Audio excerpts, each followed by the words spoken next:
Assalamu alaikum. Aujourd'hui, on doit continuer l'explication de l'analyse élémentaire.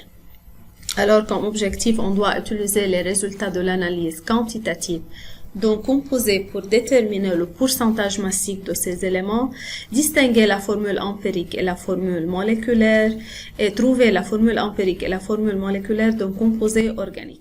Comme révision, on connaît qu'un composé organique, c'est un composé qui contient un ou plusieurs atomes de carbone. L'analyse élémentaire consiste à déterminer la nature des éléments dont ont formé un composé organique et leur quantité relative. L'analyse élémentaire est divisée en deux parties, analyse qualitative et analyse quantitative. L'analyse élémentaire qualitative permet d'identifier les éléments qui constituent un composé organique. Comme définition de l'analyse quantitative, l'analyse élémentaire quantitative permet de déterminer la composition massique des éléments qui constituent un composé organique. C'est-à-dire, on doit chercher le pourcentage en masse de chaque élément qui constitue ce composé. Donc, l'analyse élémentaire quantitative permet de déterminer le pourcentage en masse de chaque élément qui constitue ce composé. La détermination des pourcentages massiques des différents éléments dans un composé organique permet d'établir sa formule empirique. Dans ce vidéo, on doit chercher deux formules, la formule empirique et la formule moléculaire. Mais pour connaître la différence entre la formule empirique et la formule moléculaire, on doit citer la définition de chacune d'eux. Alors, la formule empirique d'un composé organique contenant les éléments carbone, hydrogène et oxygène, par exemple, est donnée sous la forme CXHYOZ. X, Y et Z sont les nombres entiers. Ils représentent le plus petit nombre relatif des éléments de carbone, d'hydrogène et oxygène du composé organique. Mais la formule moléculaire d'un composé montre le nombre réel de chaque élément dans un mol de composé. Il est représenté par CXHYOZ en fonction de N ici N, où N est un nombre entier qui peut être déterminé seulement à partir de la masse molaire du composé. Comme on doit voir dans ces deux exemples-là. La différence entre la formule empirique et la formule moléculaire. La formule empirique représente le plus petit nombre relatif des éléments. Par contre, la formule moléculaire représente le nombre de moles réels de chaque élément dans un mol de composé. Mais pour trouver la formule moléculaire, obligatoirement, on doit y avoir comme donnée la masse molaire de ce composé. Si je n'ai pas comme donnée la masse molaire, je ne peux pas trouver la formule moléculaire. Par contre, la formule empirique, je peux le trouver sans qu'on a comme donnée la masse molaire. Car si on trouve le plus petit nombre relatif des éléments, comme par exemple ici, si je prends le glucose par exemple, c'est 6H12O6. Si je prends comme facteur commun le 6, ici là, le 6, et je le mets en dehors, je divise les nombres qui se trouvent là-dedans sur 6. C devient 1, H devient 2, si je divise par 6 là, et O devient 1. Alors, 6 là représente le nombre N, qui est un nombre entier. Alors, donc, voilà, c'est N. Donc, si je représente la formule moléculaire, car j'ai le nombre de moles réels de chaque élément qui constitue ce composé. Par contre, la formule empirique, c'est le plus petit nombre relatif. Alors, j'enlève le 6 et j'utilise seulement CH2O. C'est la formule empirique qui représente le plus petit nombre relatif des éléments qui constituent le composé organique. Pour le vitamine C, par exemple, ici, je ne peux pas prendre n'importe quel nombre entier comme facteur commun, alors c'est 1. Et la formule moléculaire sera comme la formule empirique. Les règles à suivre, l'analyse élémentaire quantitative permet de déterminer le pourcentage massique de chaque élément dans le composé organique. Pour trouver le pourcentage en masse de chaque élément, tout d'abord, premièrement, je dois chercher le pourcentage en masse de chaque élément en utilisant la règle 1 qui est le pourcentage en masse, par exemple, de X, c'est égal à la masse de X, c'est la masse de cet élément qui constitue le composé organique, sur la masse totale du composé qui doit être donnée dans l'exercice, fois 100. La règle 2 Pour un composé qui est formé de carbone, hydrogène et oxygène, on doit utiliser la loi des proportions définies. Pour trouver la formule empirique ici, on doit utiliser la loi des proportions définies, qui est la masse molaire du composé sur 100 est égale à 12x. Pourquoi 12? Puisque là, la masse molaire du carbone, c'est égal à 12. Et le nombre d'atomes de carbone, c'est x inconnu. Alors, je dis 12 fois x, 12x sur le pourcentage en masse du carbone, qui est égal à 1 fois Y1 qui représente la masse molaire d'hydrogène sur le pourcentage en masse d'hydrogène qui est égal à 16Z, c'est la masse molaire de l'oxygène, fois Z sur le pourcentage en masse d'oxygène. Là, je peux trouver encore la formule moléculaire à partir de cette formule, mais à condition qu'on a la masse molaire comme donnée. Pour trouver cette formule, ils ont suivi les étapes. Tout d'abord, ils ont dit que le pourcentage en masse de carbone c'est égal à 12x sur la masse molaire fois 100. Donc, alors la masse molaire c'est égal à 12x sur le pourcentage en masse de carbone. La masse molaire sur 100 est égale à 12x sur le pourcentage en masse de carbone. Et le pourcentage en masse d'hydrogène c'est égal à y sur la masse molaire fois 100. Alors la masse molaire sur 100 c'est égal à y sur le pourcentage en masse d'hydrogène. Le pourcentage en masse d'oxygène c'est égal à 16Z sur la masse molaire fois 100. Alors la masse molaire sur 100 c'est égal à 16Z sur le pourcentage en masse d'oxygène. Et la loi des proportions définies sera comme on a déjà vu avant. Mais c'est pas nécessaire d'étudier les étapes suivies. C'est seulement on doit étudier la loi qu'on doit utiliser dans les exercices. Mais il faut faire attention là. C'est pas toujours le composé est formé de carbone, hydrogène et oxygène seulement. Peut-être il est formé de chlore, d'azote, de soufre. Dans ce cas, on doit ajouter là, par exemple, si j'ai par exemple de l'azote dans ce composé, je dois mettre 14 T par exemple sur le pourcentage en masse d'azote. C'est par exemple. Dans cette vidéo, on doit voir comment on peut trouver la masse des éléments qui constituent un composé organique. L'analyse quantitative, comme définition, c'est l'analyse quantitative permet de déterminer le pourcentage en masse des éléments qui constituent un composé organique. Tout d'abord, on doit utiliser un composé organique de masse inconnue qu'on doit brûler avec un excès de dioxygène. Et on doit le mettre là, puis le carbone et l'hydrogène qui se trouvent dans ce composé, puisqu'on doit chercher le carbone et l'hydrogène qui se trouvent dans ce composé, sont oxydés en dioxyde de carbone et en H2O.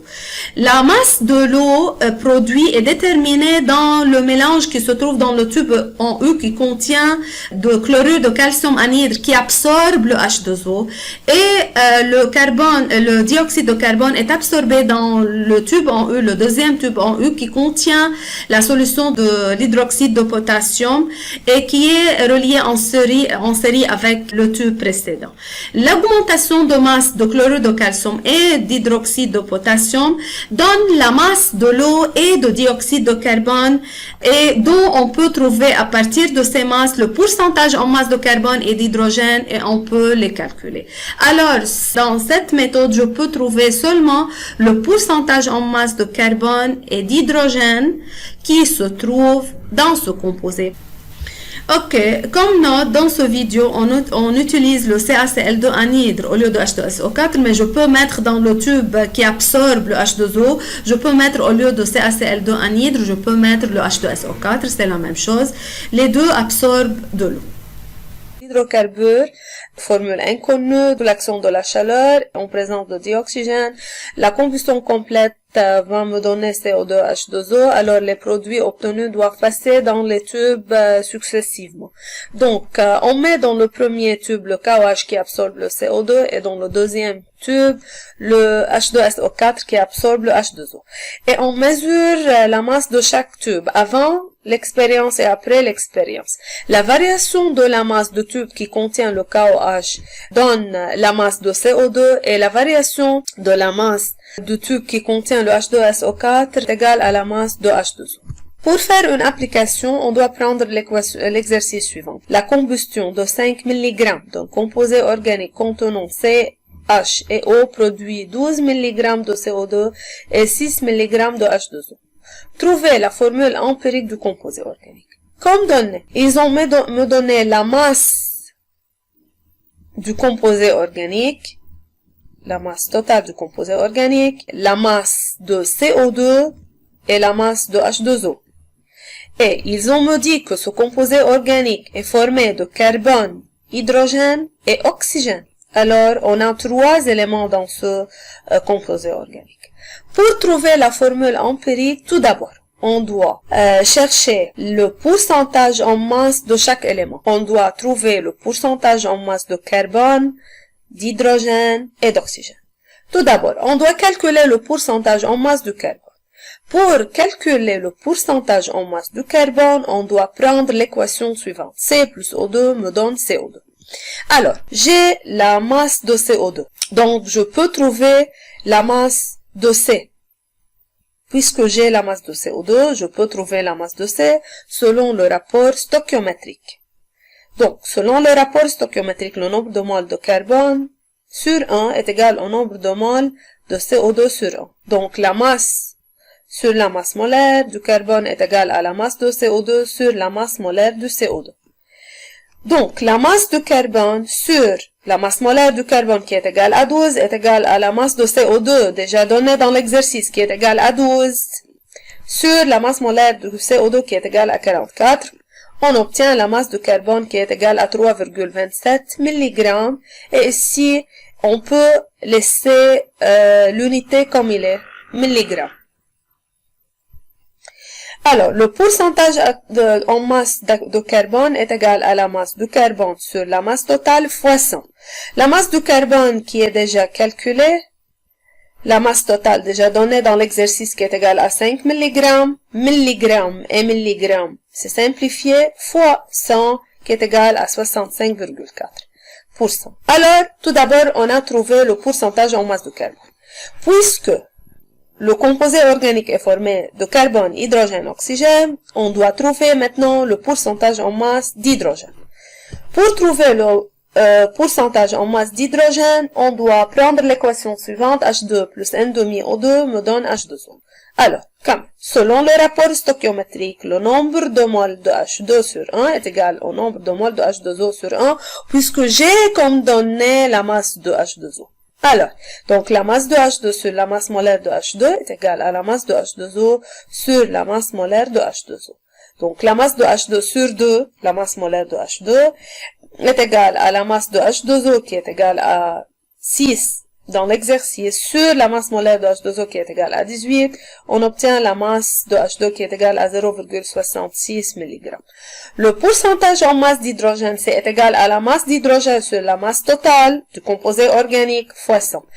Ici, il faut faire attention que la masse d'hydrogène est égale à la masse de H2. La masse, c'est la masse. Ne change pas. Alors, et la masse totale déjà donnée dans l'exercice qui est égale à 5. Donc, comme application numérique 0,66 sur 5 fois 100, il me donne 13,2. Alors, on doit trouver le pourcentage en masse d'oxygène. Et puisque le composé organique est formé de carbone, hydrogène et oxygène seulement, alors la somme de pourcentage en masse de carbone, d'hydrogène et d'oxygène est égale à 100. Alors, 100 moins le pourcentage en masse de carbone plus le pourcentage en masse d'hydrogène doit être égal au pourcentage en masse d'oxygène qui est 21,4%. Le but, c'est de trouver la formule empirique du composé organique qui est constitué de 3 atomes, carbone, hydrogène, oxygène. Pour trouver la formule empirique, on doit appliquer la formule suivante.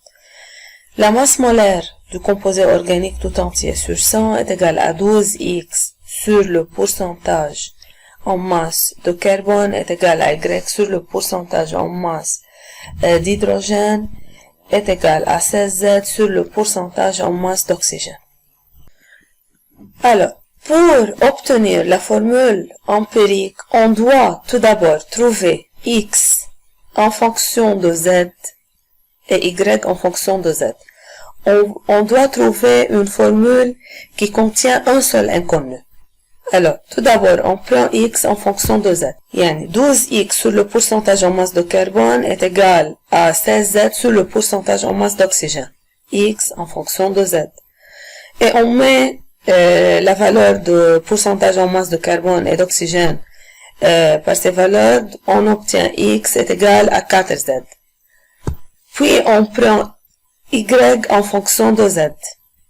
Alors, Y sur le pourcentage en masse d'hydrogène est égal à 16Z sur le pourcentage en masse d'oxygène. Alors, Y est égal à 10Z. Ici, il faut faire attention que 4 et 10 doivent être des nombres entiers. Alors, même si on obtient 4,2 par exemple, on prend la valeur 4 et non pas 4,2. La formule obtenue sera C. On dit que la formule c'est CX, HY, OZ.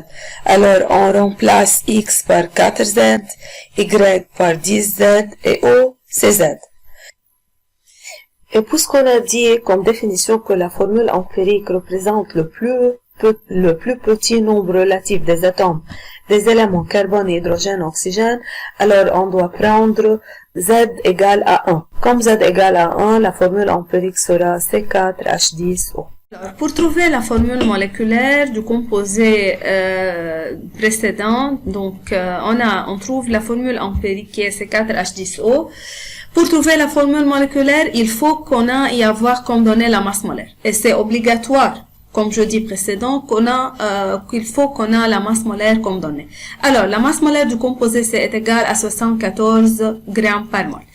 Donc, comme solution, tout d'abord, je dois mettre la masse molaire de C4H10O et je ne peux pas oublier le nombre entier N. Ok, on doit mettre N ici pour trouver la formule moléculaire de ce composé. Donc, la masse molaire de C4H10O N, c'est égal à 74 grammes par mol. Donc, je mets 12 fois 4 plus 1 fois 10 plus 16 fois 1, c'est fois N. Ok, est égal à 74 et je trouve N, donc N ici est égal à 1, donc la formule moléculaire du composé c'est égal à C4H10O.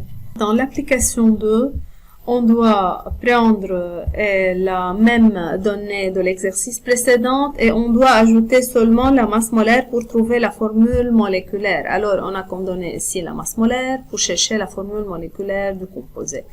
Donc, puisqu'on a la même donnée, alors on a le même pourcentage en masse de carbone, d'hydrogène et d'oxygène. Alors, on doit appliquer la loi des proportions définies. Et ici, puisqu'on a la masse molaire, alors on peut chercher tout simplement X et Y et Z. Ok, M avec X tout d'abord, puis M sur 100 avec Y, puis M sur 100 avec Z, et on peut trouver la valeur de chaque inconnu. Alors, on prend tout d'abord pour trouver le X. Pour chercher X, on doit prendre M sur 100 qui est égal à 12X sur le pourcentage en masse de carbone. Voilà. Alors, la masse molaire, c'est 74. Je mets ici 74 sur 100, c'est égal à 12X sur le pourcentage en masse de carbone qui est égal à 65,4%. Alors, X sera égal à 4 qui est un nombre entier. Pour chercher Y, on prend M sur 100 qui est égal à Y sur le pourcentage en masse d'hydrogène. Alors, je mets M, comme je dis précédemment, je mets 74 sur 100 qui est égal à Y sur le pourcentage en masse d'hydrogène qui est 13,2 et je cherche Y. Puis, je prends M sur 100 qui est égal à 16Z sur le pourcentage en masse d'oxygène et je cherche Z. Alors, donc, les trois valeurs des inconnus X, Y et Z doivent être toujours des nombres entiers. Alors, la formule moléculaire du composé organique sera C4H10O. Alors, pour l'application tout droit, la formule empirique de glucose est CH2O. Pour trouver la formule moléculaire de ce composé organique, on a comme donnée la masse molaire de ce composé, alors je peux trouver la formule moléculaire. Donc la solution sera la masse molaire de CH2O en fonction du nombre entier N, c'est égal à 180. Donc 12 fois 1, la masse molaire du carbone, 12 fois 1, plus 1 fois 2, la masse molaire d'hydrogène, plus 16 qui est la masse molaire d'oxygène, et tout entier fois N, c'est égal à 180. Alors, on trouve que N est égal à 6, donc la formule moléculaire du composé CH2O sera C6H12O6.